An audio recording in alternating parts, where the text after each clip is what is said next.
Good morning. Apologies for being dish-a-bee, but these are always spontaneous when I just feel an impulse to comment on something that I've read. And I've been reading about how Jesse Eisenberg is ruining the fact that he had made this film, Batman versus Superman or Superman versus Batman. It doesn't matter to me. I don't watch that stuff.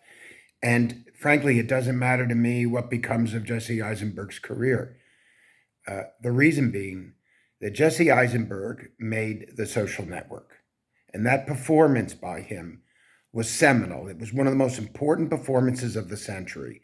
He got at something really, really important for the culture. And he was in his mid 20s when he did it. Now, Marlon Brando made Streetcar Named Desire in 1951 when he was in his 20s.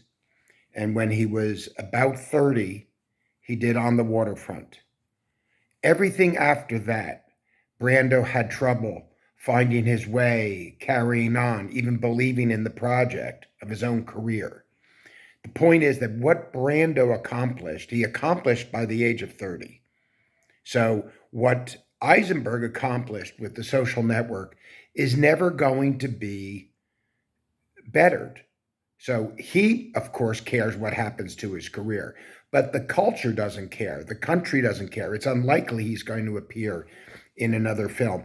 I don't happen to share the general enthusiasm for Brando's performance in The Godfather.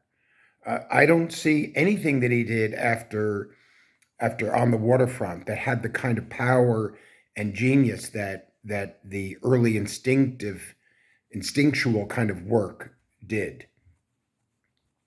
I thought that the performance in The Godfather was marvelous and entertaining, but it could have been done. They wanted to use Olivier. It could have been done by Olivier. It could have been done by Brando. Nobody could have done Stanley Kowalski or Terry the way Brando did it. Nobody ever.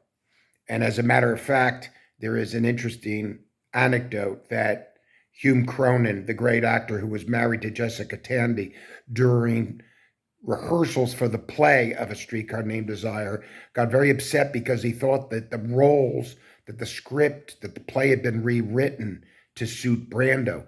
He didn't realize that Brando's gravity, the pull of his planet was so great that he was pulling the meaning of the play away from Blanche and onto Stanley.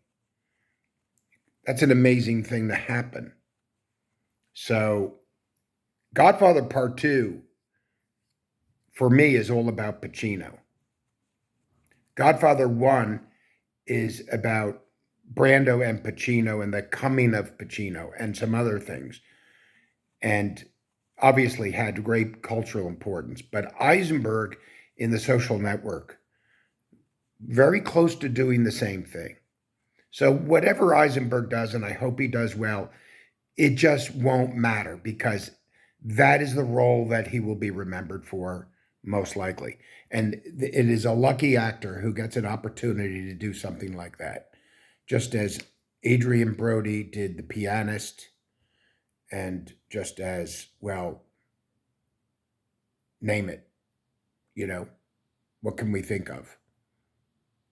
Has Meryl Streep done a role like that? Has she ever, as great as Meryl Streep is, as great as her career has been, has she ever done a role that somehow just, is a landmark in American culture? I'm not sure. I would have to think about that. Let us all think about that. Here's for a tranquil new year.